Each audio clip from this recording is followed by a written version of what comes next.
دربار میں حاضر ہے ایک بندہ آوارہ۔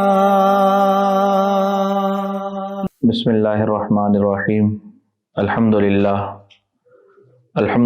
وکفا والصلاة والسلام علی جمیع الانبیاء خصوصاً علی سیدنا و مولانا محمد المصطفیٰ وعلی آلہ و اصحابہ الاتقیاء، اما بعد۔ باب ما جاء فی ذکر خاتم رسول اللہ صلی اللہ علیہ وسلم۔ عن انس بن مالک رضی اللہ عنہ قال کان خاتم النبی صلی اللہ علیہ وسلم من ورق وکان فصہ حبشیا۔ امام ترمذی رحمۃ اللہ علیہ نے یہاں پر یہ باب قائم فرمایا کہ رسول اللہ صلی اللہ علیہ وسلم کی انگوٹھی کے بارے میں کہ آقا علیہ الصلوۃ والسلام خاتم یعنی انگوٹھی کو آپ نے استعمال فرمایا۔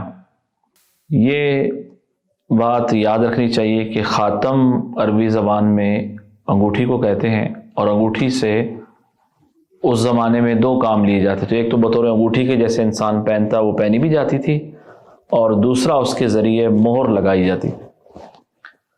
آقا علیہ الصلوۃ والسلام نے شروع میں تو آپ نے انگوٹھی استعمال نہیں فرمائی، لیکن جب صلح حدیبیہ کے بعد سن 7 ہجری میں آقا علیہ الصلوۃ والسلام نے مختلف بادشاہوں کو خطوط لکھنے کا ارادہ فرمایا، تو آقا علیہ الصلوۃ والسلام کی بارگاہ میں عرض کیا گیا کہ یا رسول اللہ، جو عجم کے بادشاہ ہیں یہ اس وقت تک کسی خط کو قبول نہیں کرتے جب تک اس پر مہر نہ لگی۔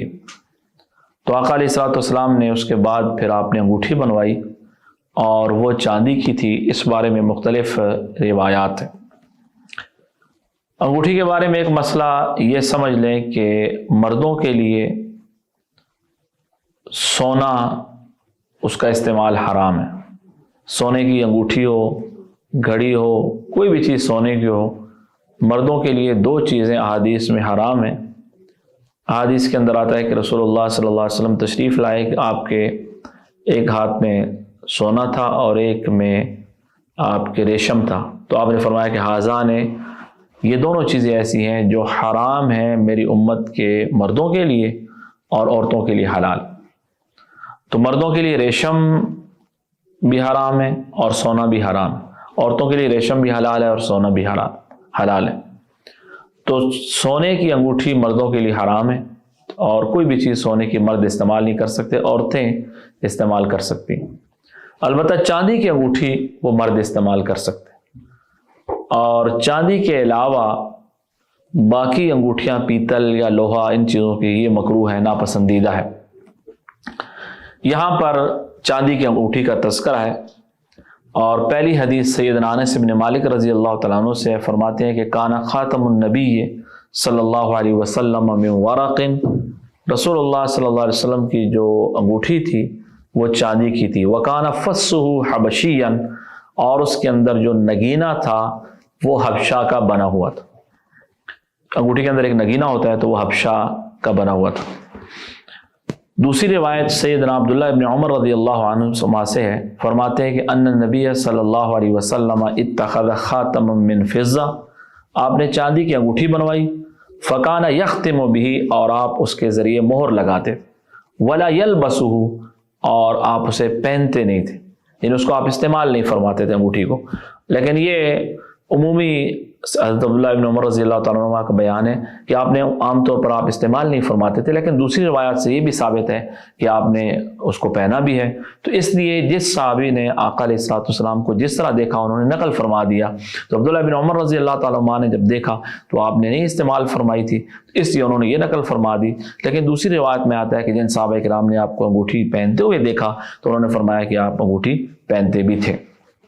تیسری روایت ہے سیدنا انس بن مالک رضی اللہ تعالیٰ عنہ سے، فرماتے ہیں کہ کانا خاتم رسول اللہ صلی اللہ علیہ وسلم من فضہ، رسول اللہ صلی اللہ علیہ وسلم کی جو انگوٹھی تھی وہ چاندی کی تھی، فصہ منہ، اس کا نگینہ بھی وہ چاندی کا تھا۔ تو بعض روایتوں میں آتا ہے وہ حبشہ کا تھا، اور اب یعنی حبشہ سے کوئی خاص قسم کا نگینہ آتا ہے وہ تھا، اور یہاں پر آ رہا ہے کہ وہ جو نگینہ تھا وہ بھی چاندی کا ہی تھا، اور اس لیے بعض علماء نے یہاں سے یہ استنباط کیا ہے کہ وہ مختلف انگوٹھیاں تھیں، ایک میں حبشہ کا نگینہ لگا ہوا تھا، ایک وہ تھی جس کے اندر چاندی کا ہی نگینہ ہے۔ اگلی روایت کے اندر مزید تشریح ہے، انس بن مالک رضی اللہ تعالیٰ عنہ سے فرماتے ہیں کہ لما اراد النبی صلی اللہ علیہ وسلم، جب آقا علیہ الصلوۃ والسلام نے ارادہ فرمایا ان یکتب الی العجم، کہ عجم کے بادشاہوں کو آپ خط لکھیں، تو قیل لہ، آپ کی بارگاہ میں عرض کیا گیا کہ ان العجم لا يقبلون الا کتابا علیہ خاتم، یا رسول اللہ عجمی جو بادشاہ ہوتے ہیں وہ کسی بھی خط کو قبول نہیں کرتے جب تک اس پر مہر نہ لگی ہو۔ تو آپ نے فستنا خاتم، آپ نے ایک انگوٹھی بنوائی، اور وہ انگوٹھی بھی تھی اور وہ مہر کے طور پر بھی استعمال ہوتی تھی۔ تو فکأنی انظر الی بیاضہ فی کفہ، سیدنا انس بن مالک رضی اللہ تعالیٰ عنہ ارشاد فرماتے ہیں کہ گویا کہ میں اس انگوٹھی کو دیکھ رہا ہوں آپ کی ہتھیلی مبارک میں، اور اس کی جو سفیدی ہے وہ مجھے نظر آ رہی ہے، یعنی گویا کہ وہ منظر ابھی میرے سامنے ہے، میں اس کو دیکھ رہا ہوں کہ آپ نے وہ اپنے ہاتھ مبارک میں اس انگوٹھی کو پہنا ہوا ہے۔ پانچویں روایت سیدنا انس بن مالک رضی اللہ تعالیٰ عنہ سے فرماتے ہیں کہ کانا نقش خاتم النبی صلی اللہ علیہ وسلم، جو آقا علیہ السلام کی انگوٹھی تھی اس پر جو نقش تھا، اس پر جو لکھا ہوا تھا، وہ 3 سطر اس پر تھی، محمد سطر، ایک سطر میں محمد صلی اللہ علیہ وسلم، دوسری میں وہ رسول، اور تیسرے میں اللہ۔ تو ایک سطر میں محمد اور ایک میں رسول اور ایک میں اللہ، یعنی محمد الرسول اللہ، محمد صلی اللہ علیہ وسلم اللہ کے رسول ہیں۔ یہ آپ کی انگوٹھی کے اندر جو نگینہ تھا اس کے اندر یہ 3 لائنیں تھیں، ایک میں محمد، ایک میں رسول، ایک میں اللہ۔ تو محمد الرسول اللہ یہ 3 سطروں کے اندر آقا علیہ الصلوۃ والسلام کی اس انگوٹھی کے اوپر لکھا ہوا تھا۔ انس بن مالک رضی اللہ تعالیٰ عنہ کی 6ٹھی روایت ہے، اس کے اندر بھی فرماتے ہیں، مزید تشریح ہے کہ ان نبی صلی اللہ علیہ وسلم کتب الی کسریٰ، کہ رسول اللہ صلی اللہ علیہ وسلم نے خط لکھا کسریٰ کو جو ایران کا بادشاہ تھا، وقیصر، اور قیصر کو جو شام کا بادشاہ تھا، والنجاشی، اور نجاشی کو جو حبشہ کا بادشاہ تھا، آپ نے ان تینوں کو خط لکھا۔ تو فقیل لہ، آپ کی بارگاہ میں عرض کیا گیا کہ انہم لا یقبلون کتابا، کہ یا رسول اللہ یہ بادشاہ جو عجم کے ہیں یہ کسی بھی خط کو قبول نہیں کرتے الا بخاتم، جب تک اس پر مہر نہ لگی ہو۔ تو فصاغ، آقا علیہ الصلوۃ والسلام نے، فصاغ رسول اللہ صلی اللہ علیہ وسلم، چنانچہ آپ نے بنوائی ایک انگوٹھی، خاتم ایک انگوٹھی، حلقتہ فضہ، جس کا جو حلقہ تھا اس کا وہ بھی چاندی کا تھا، ونقش فیہ، اور اس کے اندر نقش تھا محمد الرسول اللہ، محمد صلی اللہ علیہ وسلم اللہ کے رسول ہے۔ یہاں پر اس حدیث کے اندر آقا علیہ الصلوۃ والسلام کے 3 خطوں کا تذکرہ ہے، اور یہ خط مبارک جو آقا علیہ الصلوۃ والسلام نے لکھے، یہ 3 سے زائد لکھے، اور یہ اکثر خطوط جو لکھے گئے یہ سن 7 ہجری میں لکھے گئے۔ جب 6 ہجری میں رسول اللہ صلی اللہ علیہ وسلم عمرہ کے لیے تشریف لائے حدیبیہ کے لیے، تو مشرکین مکہ نے آپ کو داخل نہیں ہونے دیا، لیکن مشرکین مکہ کے ساتھ معاہدہ ہو گیا۔ جب معاہدہ ہو گیا، اس معاہدے میں یہ طے ہوا کہ آئندہ سے اب ہماری آپس میں کوئی جنگ نہیں ہوگی۔ تو اس وقت آقا علیہ الصلوۃ والسلام جب واپس تشریف لے گئے تو اس سال پھر آپ نے مختلف بادشاہوں کو خط لکھے، جن میں عجم کے جتنی ریاستیں تھیں اس وقت وہاں آپ نے سب کو خط لکھے، جن میں 3 کا تذکرہ اس روایت کے اندر ہے۔ ایک روم کے بادشاہ کو، اس کو لکھا قیصر کو، ایک کسریٰ کو لکھا، اور ایک نجاشی کو لکھا۔ کسریٰ ایران کا بادشاہ تھا، حضرت عبداللہ بن حذافہ سہمی رضی اللہ تعالیٰ عنہ کو آپ نے خط لکھ کر بھیجا، اور وہ ایران کے بادشاہ کی طرف دوسرا خط حضرت دحیہ کلبی رضی اللہ تعالیٰ عنہ کو دے کر بھیجا، وہ روم کے بادشاہ کی طرف، اور تیسرا خط جو ہے وہ نجاشی کو بھیجا، حضرت عمر بن امیہ ومری رضی اللہ تعالیٰ عنہ کو دے کر بھیجا۔ تینوں کی تفصیل یہ آتی ہے کہ آقا علیہ الصلوۃ والسلام نے جو پہلا خط اس کو ایران کے بادشاہ کسریٰ کو لکھا، تو آپ نے حضرت دحیہ کلبی رضی اللہ تعالیٰ عنہ کو بتایا کہ بحرین کے اندر جو کسریٰ کا گورنر ہے اس کے ذریعے یہ کسریٰ تک پہنچا دیں۔